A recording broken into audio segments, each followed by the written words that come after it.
देखिए, पिछले दिनों सुप्रीम कोर्ट के 7 जजेस ने जो फैसला दिया है, जिसमें उन्होंने SC/ST वर्ग के लोगों को सब कैटेगराइजेशन की बात की है और इसी फैसले में क्रीमी लेयर की भी बात की गई है। भारत में SC समुदाय के लोगों के लिए आरक्षण बाबा साहब अम्बेडकर के पुनः पैक्ट के माध्यम से मिला था।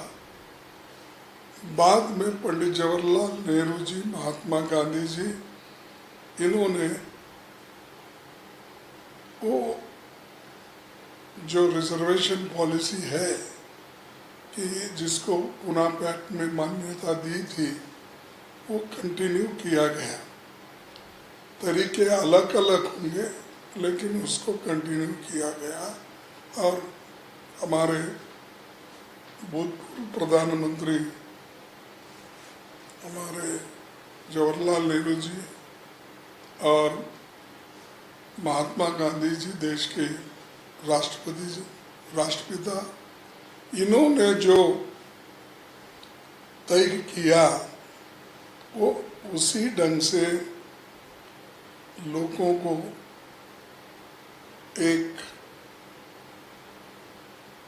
खास करके दलित लोगों को, अस्पृश्य लोगों को ये देने का ये वायदा था, वो निभा रहे थे। लेकिन इसी के साथ साथ पॉलिटिकल रिजर्वेशन के साथ साथ एजुकेशन और हमारे एम्प्लॉयमेंट, इन दोनों में भी रिजर्वेशन का मुद्दा था। लेकिन अब SC/ST के लोगों को क्रीमी लेयर के नाते उस बात पर उनको निकालना ये बहुत ही एक SC/ST के ऊपर एक बहुत ही बड़ी कुराड़ी उन्होंने डाली है और ये इरादा कि बीजेपी का आहिस्ता आहिस्ता रिजर्वेशन खत्म करना। एक तरफ से सरकारी नौकरियां जो थी, उन नौकरियों को उन्होंने प्राइवेट प्लेयर्स को पब्लिक सेक्टर सौंप के खत्म कर रहे हैं। लाखों वैकेंसीज हैं, वो भर्ती नहीं कर रहे। और दूसरी मजे की बात यह है कि इतने बैकलॉग वैकेंसीज हैं, उन बैकलॉग वैकेंसीज में शेड्यूल कास्ट के सभी ग्रुप मिलके भी कोशिश करने के बावजूद भी वहां पर भर्ती नहीं हो रही और किसी बड़े हुद्दे पे कोई शेड्यूल कास्ट का आदमी अभी भी नहीं है। तो इससे समझिए वो आप क्रीमी लेयर ला के क्या किसको फायदा देना चाहते हैं कि क्रीमी लेयर लाकर आप एक तरफ अछूत समाज को, शेड्यूल कास्ट को कुचल रहे और दूसरी तरफ जो लोग हजारों सालों से सभी चीजें एंजॉय किए हैं उनको दे रहे हैं। ये इसके लिए मैं ये कंडम करता हूँ और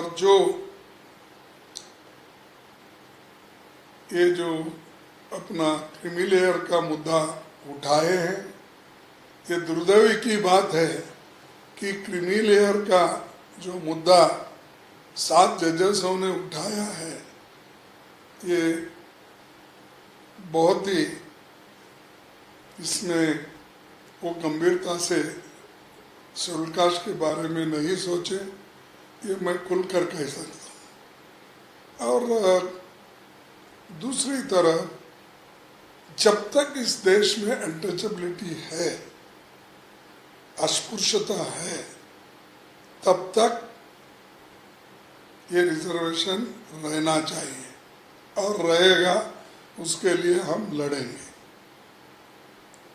ये एक बहुत ही गंभीर बात है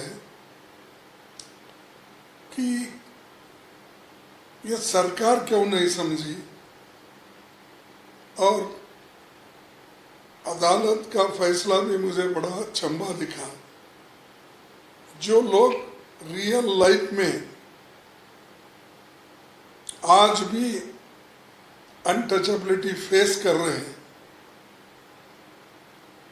और बड़े बड़े हुद्दे पे जो लोग एससी के हैं, एसटी के हैं, डिस्क्रिमिनेशन है। पैसा अगर है तो ही ये होता, ऐसा नहीं। पैसा रहते हुए देयर इज ए डिस्क्रिमिनेशन। अब कोविंद साहब किसी मंदिर पे गए थे, मैं सुना उनको वहाँ आने नहीं दिया, यानी दूसरी जगह बिठाया। मुर्मा जी के साथ वैसा ही ट्रीटमेंट हुआ। ऐसे कई मुद्दे हैं जहाँ पर डीसीज है, एसपीज है, और यहाँ तक आपको मैं बताना चाहता हूँ, चंद एरिया कर्नाटक में भी ऐसे हैं जिस गांव में वो आने ही नहीं देते और उसका भुगतान एक बीजेपी के मिनिस्टर ने भोगा कि उसको अंदर आने ही नहीं दिए, रोक दिए, ये पर्टिकुलर कम्युनिटी। तो ये जो जब तक ऐसे चीज़ें हैं तब तक आप रिजर्वेशन को छेड़छाड़ नहीं करना चाहिए। और मैं ये अपील करूंगा कि सब लोग एक होकर इस जो फैसला है, क्रीमी लेयर का फैसला, इसको मान्यता नहीं देना चाहिए और इसको हमेशा हमेशा के लिए इसकी बात नहीं करना चाहिए। और बाकी चीज़ें जो है बारीकी में है, हम सब कैटेगराइजेशन का उसका इसका हम चर्चा कर रहे हैं इंटेलेक्चुअल्स को बिठा के, किस किस स्टेट में, क्योंकि हर एक स्टेट में शेड्यूल कास्ट की लिस्ट अलग अलग है और किस लिस्ट से किसको कितना फायदा होता है, कितना नुकसान होता है, ये बारीकी से सोच के आगे हम कदम उठाएंगे। और इसके बारे में राहुल गांधी जी भी सोच रहे हैं। उन्होंने बहुत से इंटेलेक्चुअल्स को बुलाया था, लॉयर्स को बुलाया था, सभी को बुला के हमारे ही घर में मीटिंग भी हो गई हो। तो आगे इसको किस ढंग से लेके चलना हम ज़रूर उसको करेंगे। शेड्यूल कास्ट के हिफाजत के लिए जो करना है वो ज़रूर करेंगे। और आज रिजर्वेशन रहते हुए भी हाई कोर्ट जजेस में नहीं है लोग, शेड्यूल कास्ट के लोग। सुप्रीम कोर्ट में तो नाम के वास्ते एक दो आते हैं और secretaries, principal secretaries, joint secretaries, इसमें भी कोई नहीं है। कहीं एकादा दुकादा बाय मिस्टेक आ जाता है। तो इतना सब बैकलॉग रख लेके तुम क्रीमी लेयर लगाते हो, तो ये कभी हम सहन नहीं करेंगे। इस अगर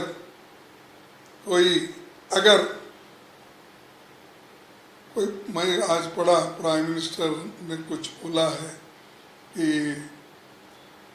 हम इसको हाथ नहीं लगाए, तो इमीडिएटली आप करना चाहिए।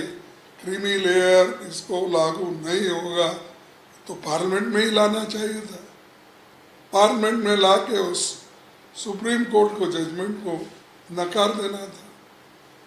आपके पास तो 2 घंटे 3 घंटे में एक बिल बनती है, अब ये 10-15 दिन हो गए। इसके लिए तो आपके पास वक्त नहीं सोच समझ कर करने के लिए। ये इसके लिए हम सभी मिलके एक कंसल्टेशन कमेटी बनाए हैं, सब देखकर, और दूसरे NGO से भी हम मिलेंगे, उनकी राय भी लेंगे, सब लेकर आगे बढ़ेंगे। सर, कंसल्टेशन कमेटी की बात कर रहे हैं, आपकी कांग्रेस की है या पूरा इंडिया ब्लॉक के लोग हैं, जो पार्टियां हैं वो? नहीं, कांग्रेस पार्टी के लोग ये चाहते हैं कि दूसरे NGOs को भी इसमें इन्वॉल्व करें, उनसे पूछताछ करें। जो लोग 10, 20, 40, 50 साल से इस पे अभ्यास किए हैं और कॉन्स्टिट्यूंट असेंबली के जो भी विचार है उसमें जो डिस्कशन हुआ, उसमें डॉक्टर बाबा साहब अम्बेडकर ने क्या बोला, दूसरों ने क्या बोले, ये सब हमको देखना पड़ता है।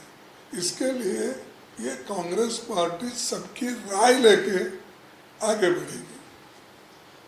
आखिरी सवाल सर, विपक्ष क्या, क्योंकि आपने कहा कि सरकार 2-3 घंटे में बिल ले आती है, यहाँ इतने दिनों तक इसको लंबित रखा जब सेशन चल रहा है, तो आप लोगों को क्या लगता है, क्या वजह है कि ऐसी सरकार इस चीज पे आगे नहीं बढ़ी, और आप लोग सरकार के ऊपर आगे का दबाव विपक्ष पूरा कैसे कराए? देखो, पूरा विपक्ष एक है ऐसे चीजों में, और कल आपने देखा होगा जया बच्चन को बोलने नहीं दिया तो सब लोग एक हो गए, यहाँ तक कि सोनिया गांधी जी खुद वो प्रेस में गई थी।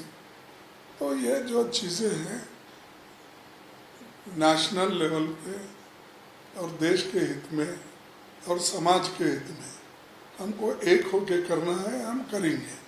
और SC ST के हिफाजत के लिए हम जितना लड़ना है हम लड़ते रहेंगे, और हमारी कानूनी लड़ाई भी जारी रहेगी, और लोगों को दबाव, सरकार को दबाव में लाने के लिए हमें क्या करना है।